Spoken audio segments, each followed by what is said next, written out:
Fala pessoal, como é que vocês estão? Hoje eu trouxe para vocês o Rei Macaco, o lendário Wukong. Bora acompanhar comigo todo o processo desse modelo, que ficou simplesmente insano. Então já pega um cafezinho, fica confortável e vamos nessa. Para quem não conhece, o Wukong é inspirado no Rei Macaco da mitologia chinesa. E no jogo, ele é um guerreiro ágil que usa um bastão mágico gigante como arma. É tipo aquele personagem que mistura força bruta com umas acrobacias insanas. E olha, se você ainda não jogou, sério, vale a pena demais. O game tá incrível, cheio de detalhes, combates estilosos e aquela pegada épica que prende do começo ao fim. Então depois de ver esse vídeo, já coloca aí na sua lista porque jogar isso aqui é experiência obrigatória. E pessoal, antes de continuar, eu preciso muito agradecer ao Bruno do canal Games Brew. Ele apoiou demais esse vídeo e acreditou no projeto desde o começo. Valeu de coração, Bruno. Espero que você curta o resultado. Para quem ainda não conhece, o canal do Bruno está aqui na descrição. Lá ele traz várias gameplays com muito carisma e dedicação, vale muito a pena conferir. Agora bora ver como eu fiz esse Wukong. A primeira coisa que eu precisei fazer foi remover todo o cabelo que vinha na malha do modelo. Isso porque a ideia aqui é colocar pelos de verdade depois. Então, se eu deixasse esse cabelo esculpido, ia só atrapalhar na hora da aplicação. Então já vamos começar limpando essa parte para preparar a base direitinho.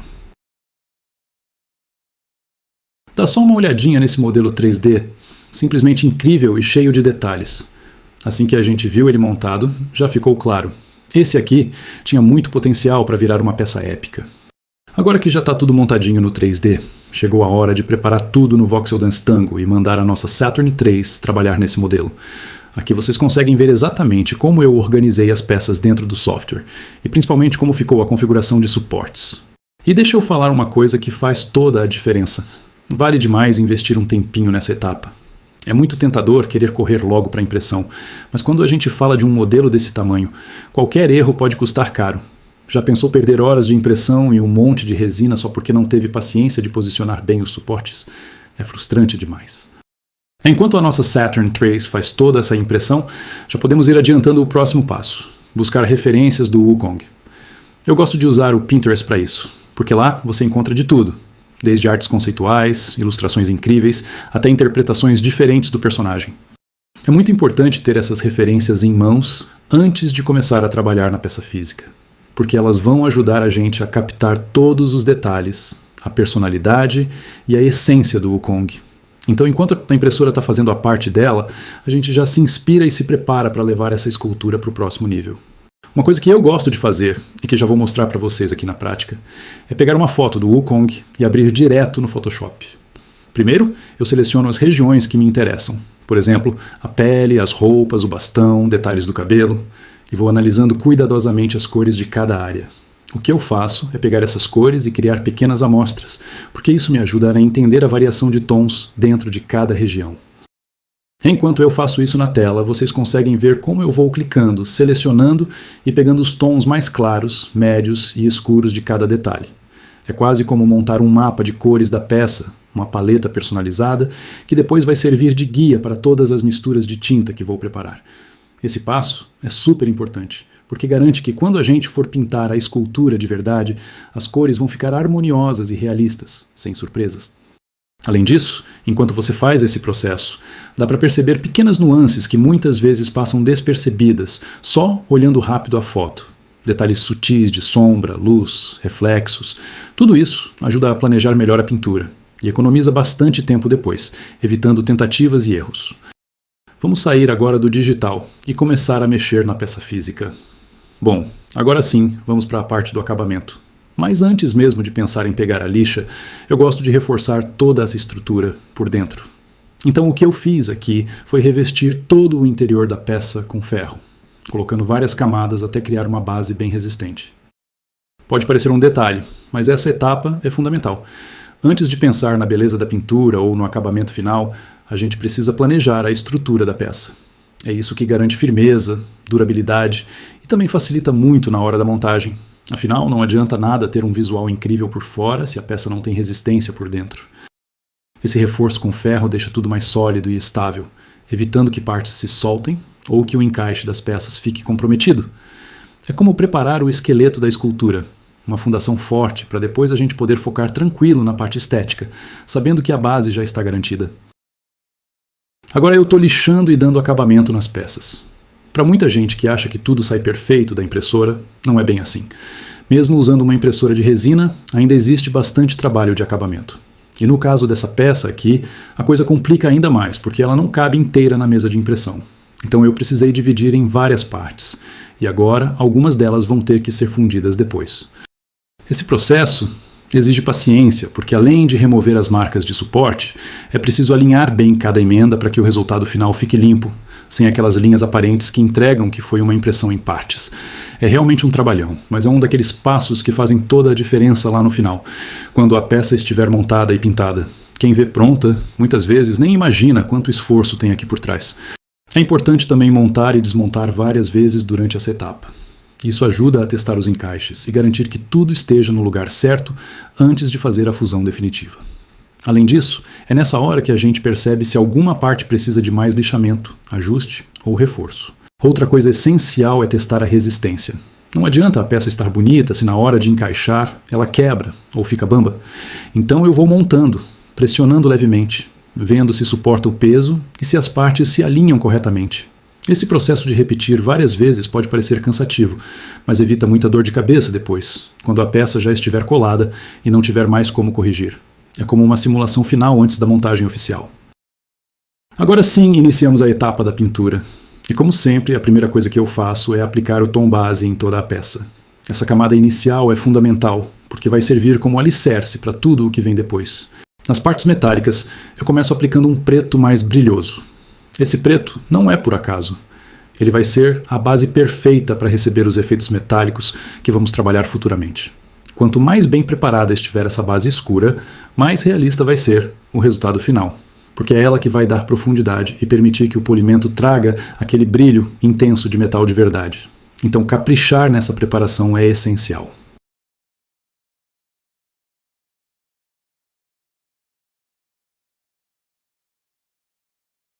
Já nas partes coloridas da peça, eu aplico uma cor base equilibrada, nem muito clara e nem muito escura.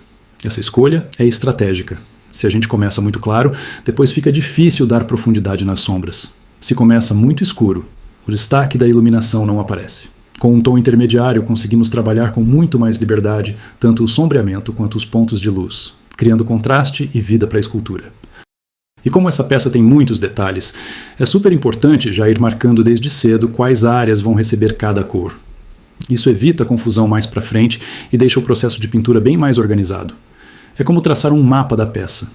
A gente já sabe onde aplicar cada tonalidade e não corre o risco de se perder no meio de tantos detalhes. Resumindo, essa etapa de base pode até parecer simples, mas é ela que garante a qualidade de tudo que vem depois. Um bom preparo do preto, um mapeamento correto das cores e a escolha inteligente do tom inicial fazem toda a diferença no resultado final da pintura. Eu não pintei a peça inteira de uma vez, preferi trabalhar por etapas. A ideia foi ir finalizando certas áreas, de forma que já ficassem com um aspecto visual interessante, e só depois partir para outras partes. Isso ajuda muito, porque a gente já vai vendo como o personagem ganha vida aos poucos, sem aquela sensação de estar tudo cru por muito tempo. Outro ponto importante é que no final, eu também pretendo pintar com a peça toda montada. Isso é essencial para avaliar se os tons estão conversando bem entre si. Quando a gente olha cada parte separada, pode até parecer que as cores estão funcionando, mas só quando todas estão juntas é que percebemos de verdade a harmonia geral. Assim dá para ajustar pequenos contrastes, equilibrar luz e sombra entre diferentes regiões e garantir que a pintura final fique coerente e natural no conjunto todo. Depois, eu já aproveitei para dar uma pré-pintura na base, aplicando o efeito metálico. Segui exatamente aquela formulinha que já mostrei para vocês. Primeiro aplicar o preto, deixando ele bem uniforme e brilhante, porque é isso que vai dar profundidade e preparar a superfície para o metal. Só depois é que eu começo a finalizar com a cor metálica. E aqui vai uma dica importante. Não carregue demais logo de início. O segredo é ir borrifando aos poucos, em camadas bem leves, até chegar no efeito desejado. Quando a gente sobrecarrega a tinta metálica de uma vez, ela perde a naturalidade e acaba ficando com um aspecto chapado. Mas trabalhando em camadas finas, o brilho aparece de forma gradual, mais realista, e o resultado final fica com muito mais vida. Esse processo pode até parecer demorado, mas é justamente o cuidado com os detalhes que transforma o acabamento da peça. Veja que eu estou fazendo a mesma coisa também com o bastão. aplicando primeiro o preto bem brilhoso e depois entrando aos poucos com o tom metálico. E tem um detalhe muito importante aqui: proteger bem a peça. No meu caso, como eu vou polir depois, é essencial aplicar o verniz da forma correta antes de começar esse processo. O polimento exige uma fricção constante em cima da pintura. E se a camada não estiver bem protegida, o que acontece é que parte da tinta acaba sendo arrancada.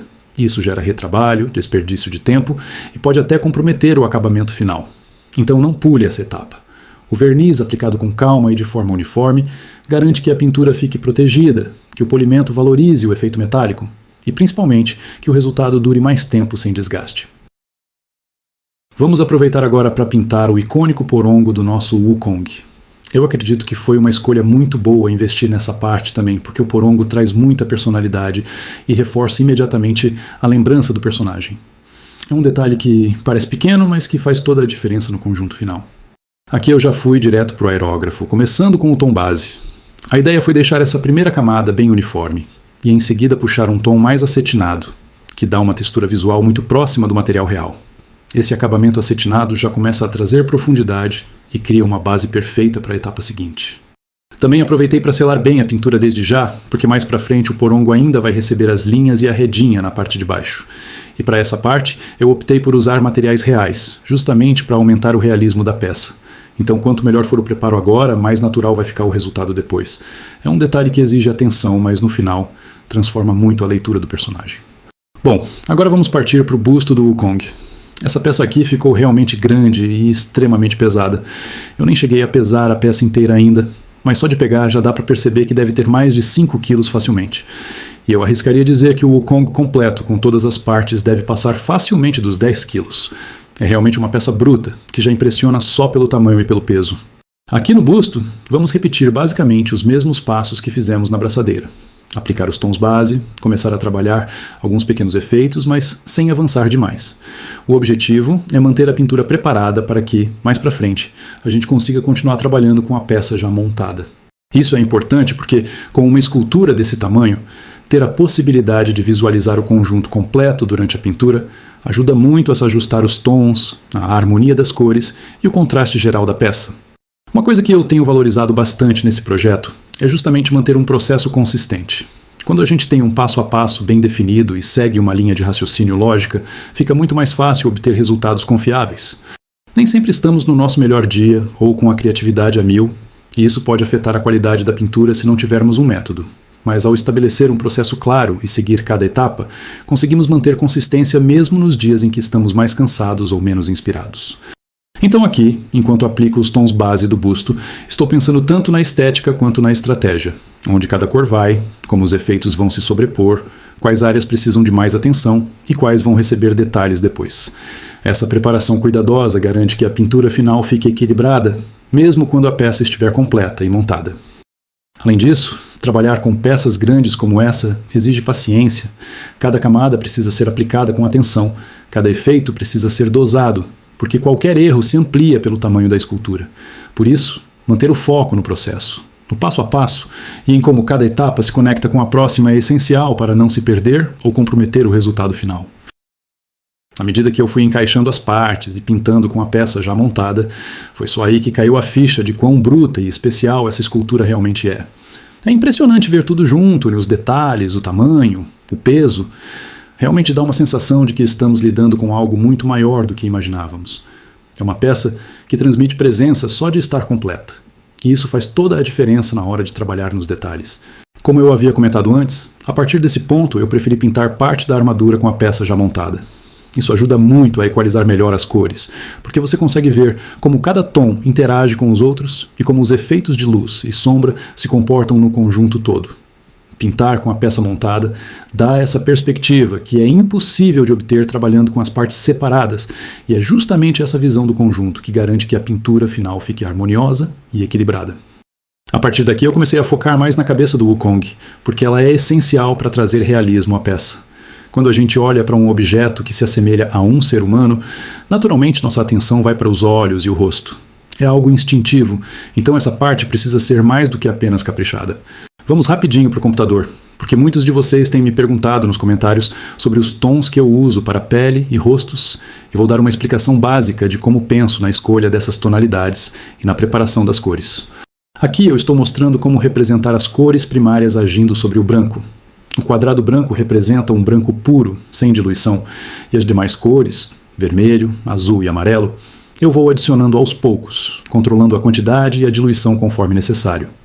Agora vamos fingir que eu peguei um copo que cabe 100 ml. Adicionei 18 ml de vermelho e o restante de água, fazendo sua concentração ficar em apenas 18%. É claro que isso é apenas um exemplo, tá bom, pessoal? Sei que, na prática, essas medidas são diferentes, mas quero apenas que se atentem à teoria. Bom, vamos fazer a mesma coisa agora com o azul, só que no lugar de 18 ml vou utilizar apenas 8%, pois o azul é responsável por trazer aquele toque mais frio à pele, deixando-a mais pálida e já quebrando um pouco desse tom rosado que ficou. E por último, agora vamos trazer o amarelo, que será responsável por trazer a cor de pele de fato, conforme eu estava vendo na referência. Vamos colocar 17 ml de amarelo aqui. Concluindo, pessoal, quando vocês me perguntam qual cor eu utilizo para a pele, a resposta é um pouco complicada, porque eu não tenho uma cor exata. Por isso é difícil falar exatamente qual tonalidade uso. O que eu realmente faço é criar minhas próprias misturas a partir das cores primárias. Claro que, quando eu já consigo aproximar o tom que quero, eu posso usar o que tenho à mão para economizar tempo. Mas na maioria das vezes, eu crio minhas próprias combinações, sempre baseado no tom de pele da referência que estou seguindo. Se você tiver uma referência em que a pele é mais rosada e pálida, por exemplo, vai ser necessário aumentar a concentração do vermelho e do azul na sua mistura. Mas se a pele for mais bronzeada, você vai precisar intensificar o vermelho e o amarelo. O segredo é nunca deixar de equilibrar as 3 cores primárias para conseguir chegar ao resultado que você deseja. É importante não se limitar apenas às cores prontas que vêm nos potinhos que você compra. Abra a mente para novas misturas e possibilidades, porque se você quer retratar a pele humana de forma realista e fiel, vai precisar de muitos tons diferentes. Lembra no início quando eu puxei as cores do rosto do Wukong e mostrei a quantidade de tons diferentes em cada área do rosto? Imagina ter uma tinta pronta de cada um desses tons. Por isso, a gente prefere criar nossas próprias misturas e depois trabalha em camadas e mais camadas de cores diferentes, para conseguir variações sutis e naturais. Cada camada contribui para a profundidade, para o realismo e ajuda a dar aquela sensação de que a pele realmente tem vida, luz e sombra. Eu pretendo trazer um vídeo mais aprofundado só sobre isso, mostrando como criar e organizar essas misturas de forma ainda mais detalhada, mas acredito que essa explicação já ajuda pelo menos um pouco a entender a complexidade e a importância desse processo. Então deixa aí nos comentários se vocês querem que eu traga esse vídeo, porque tenho certeza de que pode ser muito útil para quem quer se aprofundar na pintura de pele realista. O ponto principal que quero que vocês levem daqui é que pintar pele não é apenas aplicar uma cor única, é entender que cada área do rosto tem nuances diferentes, que cada tom deve se conectar com os outros de forma equilibrada, e que quanto mais camadas e misturas você souber trabalhar, mais natural e convincente vai ficar o resultado. É um processo que exige paciência, observação e prática, mas os resultados compensam totalmente, porque é isso que dá vida aos seus personagens. Agora que vocês já entenderam a teoria por trás das cores, vou contar como apliquei tudo isso na cabeça do Rei dos Macacos. O primeiro passo foi encontrar um tom base de pele que se aproximasse ao máximo da minha referência. A partir desse ponto, eu comecei a criar variações. Tons mais quentes, tons mais frios, versões mais claras e mais escuras, sempre pensando em onde cada um deveria ser aplicado no rosto. Depois, comecei a espalhar essas cores nos locais certos, respeitando as anatomia e os volumes da peça, e trazendo textura através daquela técnica de gotejamento que já ensinei em vídeos anteriores. Esse processo não é rápido. Cada camada precisa secar, cada detalhe precisa ser observado, e a aplicação precisa ser feita com paciência para que a transição entre os tons fique natural. Então eu fui repetindo esse processo diversas vezes, camada por camada, ajustando os tons e equilibrando as áreas de sombra e luz até atingir o resultado que eu queria. É exatamente essa combinação de paciência, observação e aplicação gradual que dá vida ao rosto e faz com que a pele pareça real, com profundidade, textura e naturalidade. Eu não consegui registrar muitos trechos dessa pintura da cabeça, pessoal. Mas acredito que se vocês praticarem e colocarem essa teoria em prática, também vão conseguir evoluir bastante na pintura de vocês. O importante é entender o conceito e repetir até que se torne natural. E claro, se quiserem ver mais sobre pintura de rosto completa, aqui no canal já tem vários vídeos onde mostro o processo do começo ao fim. Tem a cabeça do Gollum, do Superman e até do Robert Downey Jr. Então depois desse vídeo, vale a pena dar uma conferida porque cada um deles traz técnicas e aprendizados diferentes que vão somar muito para vocês. Agora chegou a hora de começar a aplicação do cabelo e da sobrancelha no nosso Wukong. Esse é um dos trabalhos mais demorados e complexos de todo o processo, mas também é um dos que mais transformam a peça. É aqui que ela realmente ganha vida. Cada fio aplicado traz movimento, naturalidade e um realismo que nenhuma pintura sozinha conseguiria entregar. O resultado final compensa cada minuto gasto. Foram dias inteiros aplicando, aparando, ajustando os fios e testando o caimento até que tudo ficasse do jeito que eu queria. É um trabalho de paciência, mas que eleva a peça a outro nível e faz toda a diferença quando você olha o resultado pronto. Mas o trabalho ainda não acabou, pessoal. Agora vamos focar nos detalhes finais, como essa cordinha pendurada na armadura. Eu senti que ela merecia um toque a mais de realismo, então resolvi usar material de verdade. Além disso, coloquei um ímã para facilitar na hora da montagem, deixando tudo prático e seguro. Isso também ajuda muito na proteção da peça, porque imagina só, detalhes tão pequenos sendo pressionados por partes mais pesadas poderiam acabar quebrando. Optando por um material mais flexível, eu consigo manter o visual realista e, ao mesmo tempo, garantir muito mais durabilidade para a peça. Agora vamos dar um dia de beleza para o Wukong. Aparar os cabelos, testar alguns penteados, aplicar uns produtinhos de beleza e deixar ele pronto para o take final para vocês. Inclusive, eu postei essa parte cortando o cabelo dele nas minhas outras redes. E a repercussão foi bem engraçada. Se você ainda não me acompanha por lá, pode me encontrar pelos nomes pincelador.art ou Real 3 Studio. Nessas páginas, eu compartilho rotinas do meu dia a dia, além de fotos e vídeos completos de peças que já produzi. Quem puder, me segue por lá também. Bom, agora que o Wukong já está arrumadinho para vocês, vamos ver como ficou o resultado final dessa peça que, se não é a maior, com certeza está entre as maiores que já fiz aqui no estúdio. Muito obrigado ao Bruno pelo apoio e a todos que acreditam no meu trabalho. Bora lá ver como ficou.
E é isso, pessoal. Espero que tenham gostado do vídeo e que de alguma forma eu possa ter agregado algum conhecimento ou até entretenimento na vida de vocês. Quem puder deixar o like e considerar se inscrever no canal, eu vou ficar muito agradecido, pois esse vídeo e essa peça levaram alguns meses para serem feitos e deu um trabalhão fazer. Mas só de você já ter chegado até essa parte do vídeo, eu agradeço de coração. Fiquem com Deus e eu espero ver vocês em uma próxima pintura. Até mais!